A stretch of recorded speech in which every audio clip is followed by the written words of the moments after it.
السلام عليكم ورحمة الله وبركاته. كم بلتن جرتو فيا ويا بقى نقام بلتن كان نقام نبوش نقام نوشو بقى جراتني يروح نقيس نقا دعوتو تافي هردفتون كينيا عندي كيسنو كبا في ديا كبا في كبا جرتن عندي كيسن ربي نقام نعولشو أول مني نقا تو ربي خير سنا يدتو إيقا شير قدون دقتنا سابسكرايب لايك قدون دقتنا وبلين كينيا دمينا ردو فيفلين بلس كينيا توكو خيرو أرففاف والو ديمي ummata keenya ala jiru muka jala jiru kan rakkachaa jiru hunda rakkoo teenya hunda hanga dhukkuba ummanni keenya bakka itti wallaanamu dhabee hanga hospitaala rakkoo hamma rakkoo siyaasa biyyattii keessa jirtullee hamma roorroon jirtullee ummata keenya argee dhugaa ummataa dubbataa jiru.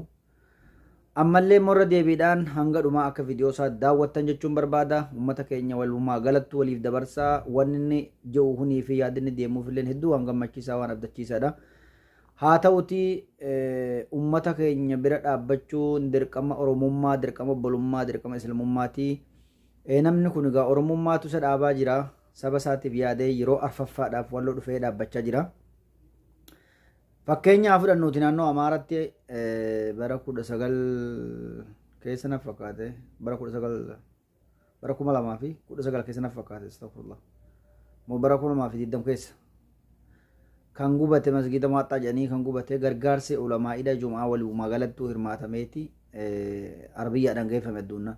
Garuu uummata Oromoo walloo amantii jaalatamaa Oromoo ta'e Oromoodha. Maaliif ulamaa'iin Islaamaa ulamaa'iin gugurdoon maaliif callisanii uummata kan akka alaa galan hin goone isa jedhu yeroo hunda deebinee dubbataa jirra. Amma sammuu ni gaafanna rakkoon isaan qaban yoo mootummaa sodaatanis yoo cunqursa sodaatanis akkamiin jenna kunoo obboleessi keenya kun marsaa arfaffaadha uummata bira dhaqee argaa jira.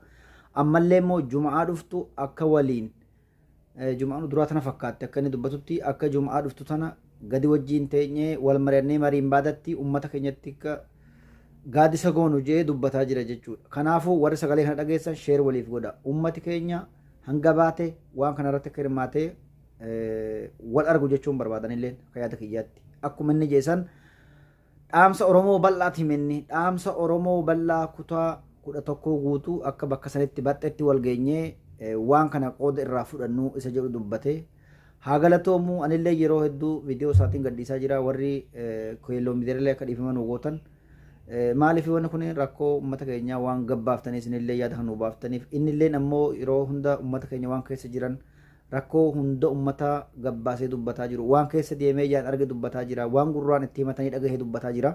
Kanaafuu rabbi isaa saatissu silaa diinni nama nagaan fedhu diinni nama dhugaa Oromoo dubbatuuf fedhu diinni nama Oromoof dhaabbatuuf fedhu haa ta'uuti isas rabbi dallaa khayriitti hajaaruu rabbi nagaa isaa godhu fayyaa taajiraadhaadha viidiyoo isaa daawwadhaa hanga dhumaa sheer laayik saabskiraayib godhuu hin dagatinaa akka dafee viidiyoo simbira gochuun barbaada.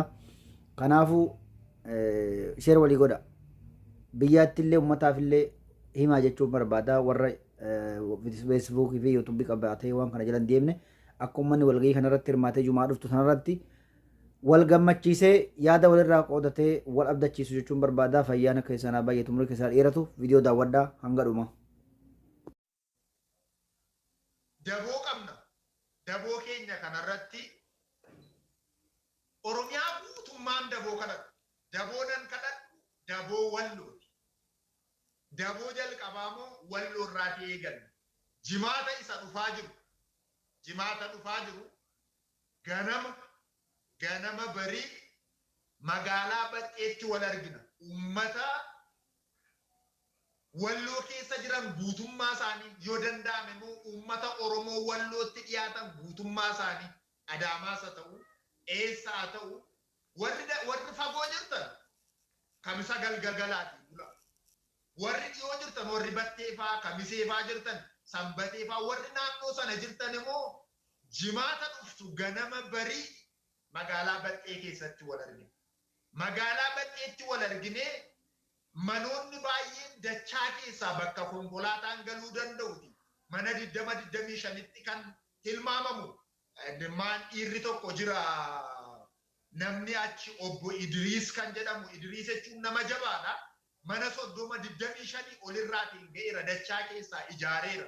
Manoota naannoo 30-25tti lakkaa'aman ijaaramaniiru. gargaarsuma uummataan ijaaramanii mana 30tti kan tilmaamaman ijaarsi isaanii iddoo ga'eera. Garuu daboon ammaa daboo murteessaadha. Tokko Abashaa naasisni. Attam goonee naasisnaa nuyi warra jaalalaaf warra tokkummaa akka taane.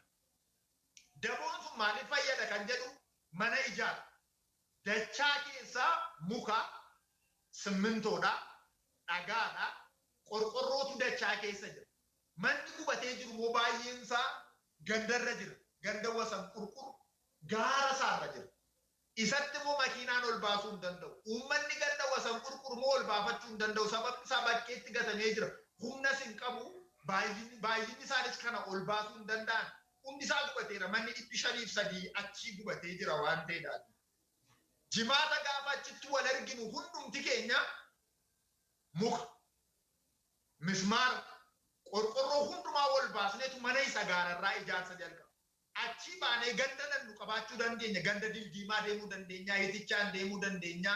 Gaageen deemuu dandeenya.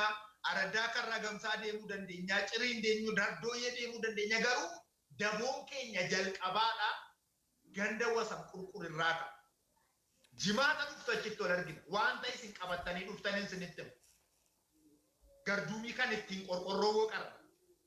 Meeshaalee ijaarsaaf ta'an ganda gandaatiin hundumti keessan araddaadhaatiin namoota ijaarsa danda'an harkatti qabadhaati. Harmootii yookaan immoo dubartoonni bishaan nyaata qabadhaati nuu kotta. Nuyi humna keenyaan dargaggoonni hundumti keenya walloo keessatti nama argamu booree namni takkallee hafuu qabu. Namni dhiira kan ta'e namni takka manatti hafuu qabu. Jimaata ganama gaafa saayitii tokko yookiin lama hundumti keenya magaalaa Baxxee keessatti sanbatee ol magaalaa Baxxee keessatti wal argine Baxxeedhaatii kaanee jimaata ganama bari ganda wasan qurquritti muka ol baasne muki qophaa'ee jira, filxiin qophaa'ee jira, mismaarri qophaa'ee jira, qorqorroon qophaa'ee jira kan mana 5-7 irra keessaa ijaaruu danda'u. Uummanni hundumtuudhaa bakka sanatti argamne waan qabnu kana harkatti wal harkatti qabannee raawwannee gandichatti duune. Ijaarsa sanarratti waan sadii gochuu dandeenya. Tokko warroota buqqaanii rakkatanii jiran san dhaabuu dandeenya. Lammaffaa uummanni Oromoo bal'aan akka isaan nuu dirmatanii ijaarsa kana deemnee akka itti fufnu gochuu dandeenya. Isa sadaffaa tokkummaadhaatiin mana uummata Oromoo kana naasisuu jabaadhaatiin ijaaruu dandeenya. Kaayyoo biraan qabu. Kaayyoo uummata buqqa'ee ijaaruu qabu. Ergama biraan qabu. Ergama uummata gatamee jiru manda ganda isaatti deebisuu qabu. Kanaaf uummanni naannoo walloo kamiseetti argamtan hundi keessan keessumaa immoo walloo kan jedhame hundumtuu magaalaa Baxxeetti wal arginaa oolmaan keenya jimaata dhuftu ganda wasan qurquru. Kun dhaamsa koo isa jalqabaa ta'e lammaffaa immoo uummata kana qaqqabuu kan danda'u akkaawuntii haaraan qophaa'ee jiru jira. Akkaawunticha jala kanaatti argachuu dandeessu. Adde mooneetaayisinii maxxansuu danda'anii. So akkaawuntii kanaatiin uummanni Oromoo keessumaa nan yaadadha. Mucaanii magaalaa Biilaa keessatti argamu tokko barataa kutaa 6 kan ta'e. Kama Daani yoo sirka jiraate lakkoofsi sana yoo dubbatte gaariidha natti fakkaata. Tole lakkoofsichi kan nama 3 banamee jirudha waan ta'eedhaatiif jecha lakkoofsicha yoon inboksii godhee natti tola amma harka irratti qabadhee waan hin jirreef inboksii gochuu hin danda'a. Maqaa nama 3 banamee jira.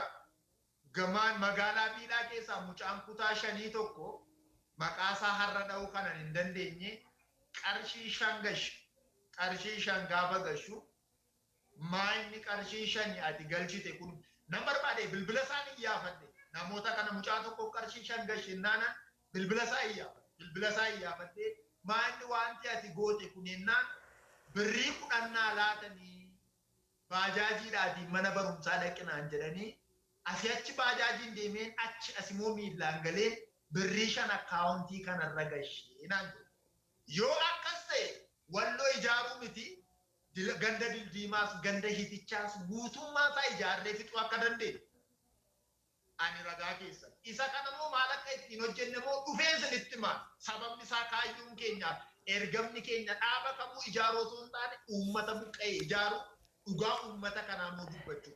Adaraa kanan jedhu garuu bulchaa aanaa bulchaa naannoo wallooti hundumaan adaraa kanan jedhu diinatti uummata hin erginaan jedha. Eenyu diinni isa kan jedhuudhaatii fi nuyi diina biraan qabnu Habashaarraa kana Oromoon diina biraan qabu. Tokko isa kana. Waan sadaffaa waan jabduu tokkoon sitti. Akkeedee wallo uummata Oromoo bal'aa kanaan hin jedha. Akkeedee wallo gaafa Harargeen buqqa'ee nuyi walloo dura kan duuleef hin jiru. Garuu namni nuu duuluu maaliif dadhabe nuuf shakkine maal balleessine nuu jedhe.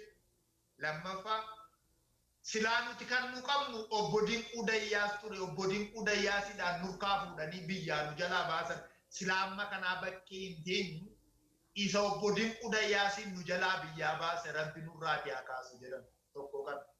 Lammaffaa garuu dhaamsan qabu. Uummanni Woolisoodhaa galatoomaan jedhaan. Woolisoodhaatiin fayyaa ta'a. Tuulama keessaa Woolisoodhaatiin nagaan sin hin dhibin. Keessuma abbaa qabeenyaa obbo Shugguxee Dheeressaadhaatiin wanti ati nuun jette ijoollee ati uummataa wajjin walii galtanii haasoftanii ergite dhaamsiti ergite sun walloo qaqqabeeraa. Qabeenyaan namaadhaa yoo uummata ofiin fayyadate yoo ta'e akka obbo Shugguxee Dheeressaatti hin jedhu. Kana gaafan jedhu wanta isaan jedhaniin dubbachaa jira. Wanta uummatarraati dhaga'in dubbachaa jira. Dhugaan walloodhaa gaafa mul'ate utubaa guddaa biyyi kun ittiin bashannanu. Haa ta'uyyuu malee gatii baasuun irra hin jiraanne walloo akka hin baasisne jedhee raawwadhee bulchitootaan hin jedhe. Dabalata warra akka obbo Idriis Faadhaatiin immoo fayyaa ta'a qorra keessa bultanii mana uummata kanaati. Dafqa uummanni kun bakka fagoodhaa isinitti erga. Hayyeegaa kana fakkaata viidiyoonii akkasuma gaa walgahiin kun jumaa kana tahaa walii dabarsitanii akka wal dhageessitanii uummanni keenya hundi walgahii baxxeetti waan barbaachisaa ta'e irratti hirmaate Oromoon bal'aan dhufuus rakkoo ofii Oromoo waliin gattaa'ee haa furatu, haa himatu, haa dubbatatu jechuun barbaada. Fayyaan keessanaa baay'atu, umurii keessaa dheeratu, oolmaa nagaa ta'u. Salaamu alaikum warahmatullahi wabarakatuh.